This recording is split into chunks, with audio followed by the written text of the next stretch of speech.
근본적으로 한국 경제에 대한 성장에 대한 신뢰가 없는 게 제일 문제라고 생각을 합니다. 돈 버는 속도보다는 짜장면값 올라가는 속도가 훨씬 더 빠르다고 보시면 돼요. 많은 사람들이 서학겜이라고 해서 미국에 또 투자를 하고 있죠. 모든 돈은 지금 미국으로 향하고 있다고 할 수 있겠습니다.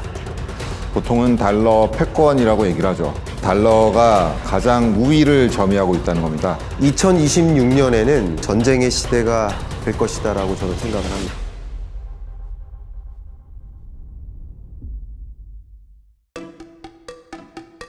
The dollar.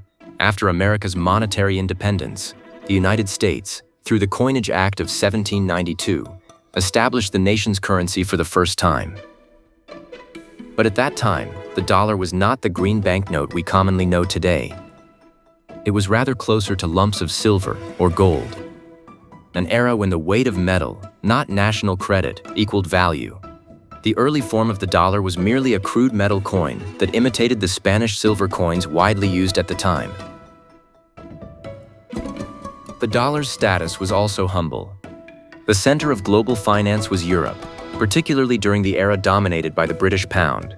The dollar, the currency of the newborn nation America, among European financiers was nothing more than an unverified currency. And so the dollar, for some time, remained a currency used mainly within the United States. 원래부터 달러가 기축통화였던 건 아니었었습니다. 궁극적으로 어떤 국가가 글로벌적으로 패권을 쥐게 되면 경제적 패권, 거기에 군사적 패권을 가지고 있으면 그 국가의 통화가 사실 우리가 흔히 얘기하는 기축통화로 변하게 되는데요. 달러 전에는 영국의 GBP, 그 파운드화가 있었죠. 아무래도 영국이 1차 대전도 있었고 2차 대전도 하고 하면서 영국이 힘을 많이 잃게 됩니다. 전후에 새로운 세계 화폐 질서를 구축하기 위해서 1944년에 브레튼 우즈라는 곳에서 서방 세계의 경제 지도자들이 모여서 회의를 하게 되죠. In Mount Washington, New Hampshire, at a quiet rural hotel, the economic leaders of 44 countries gathered in one place. It was a meeting to design a new monetary order that the entire world would follow after World War II. At this meeting, British economist John Maynard Keynes proposed not a currency led by a specific country, but a new international currency called the Bancor. This was Britain's pushback against a dollar-centered system and another alternative. But after World War II, the balance of the international community had already tilted significantly. Britain, as the price of war, took on a debt of approximately £20 billion. This enormous war cost-effectively ended Britain's leadership of the world economy. Meanwhile, after the war, the United States possessed immense national power and held the world's largest gold reserves, rising as the new hegemonic power. 미국의 그때 재무장관이죠. 해리 덱스터 화이트라고. 그 해리 덱스터 화이트가 그때 우리 달러를 기축통화로 하자.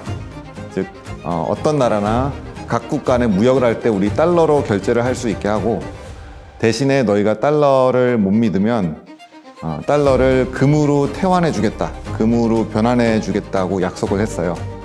그때 약속한 비율이 1온스에 35불이었을 겁니다. $35 per ounce of gold. Because of this promise made at Bretton Woods, the dollar became the world's most trusted currency.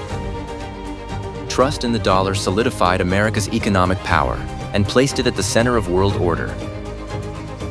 As a result, the United States, for over 20 years, enjoyed unprecedented prosperity.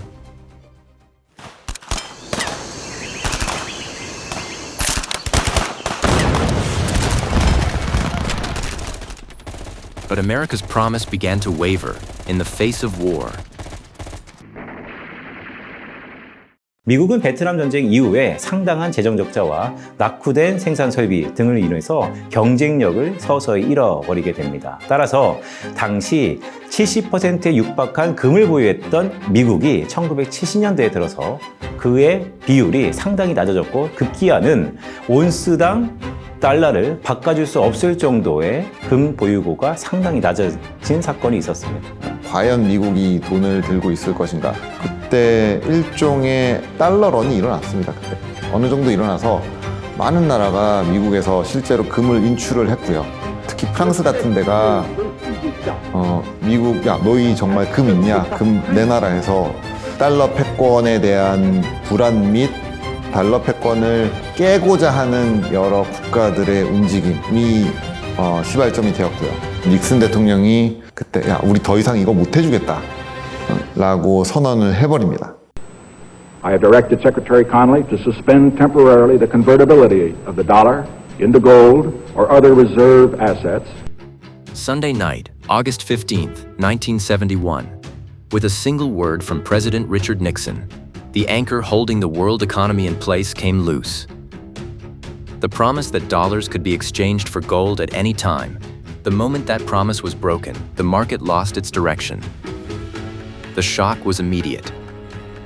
Europe's foreign exchange markets came to a halt, and currency values fell into a chaos that no one could predict overnight.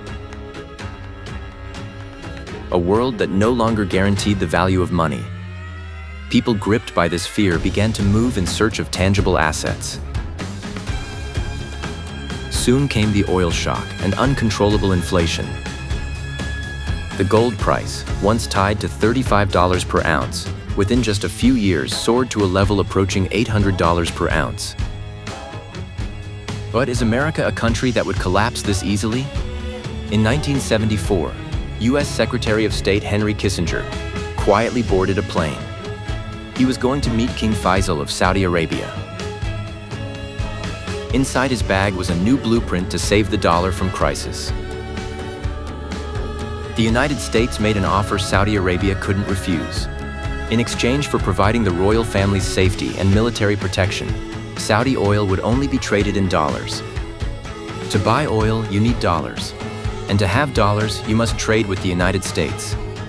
This was the beginning of the so-called petrodollar system.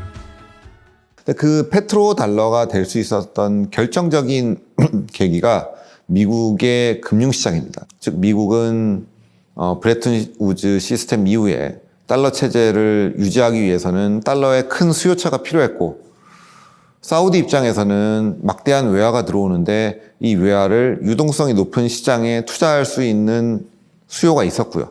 그래서 그 두 나라의 이해관계가 맞아 떨어진 거라고 볼 수 있습니다.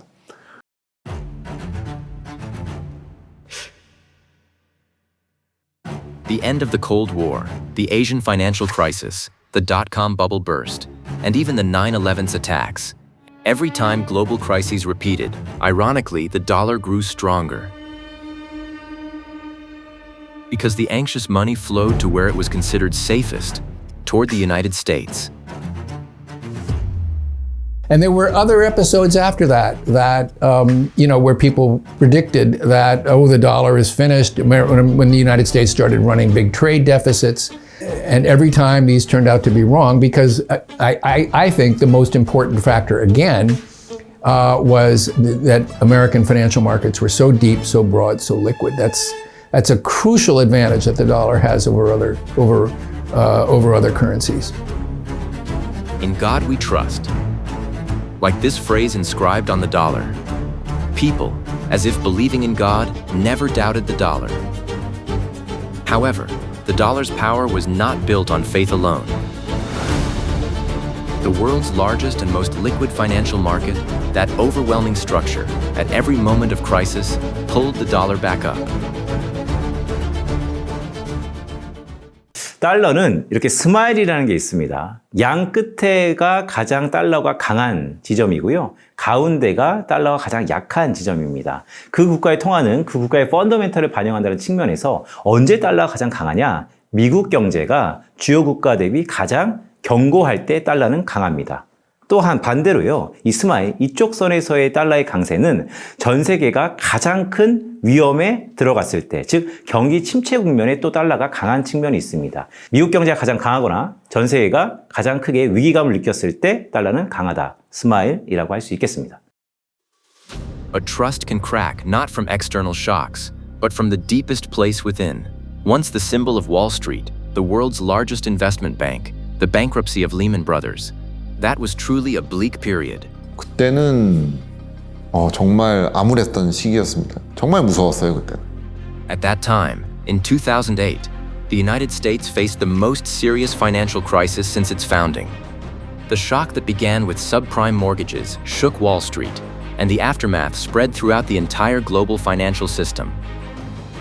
서프라임 때 제가 2008년, 2009년에 저는 뉴욕에서 학위를 받고 저도 취직을 하려고 나가는데 인터뷰하러 이제 뭐 여러 군데 있는 학교들을 다녔죠. 뭐 그때 비행기도 타고 했는데 신문을 딱 보면 어떤 회사에서 몇천 명 해고, 인텔에서 1000명 해고, 매일매일 이런 숫자들이 나오는 거예요.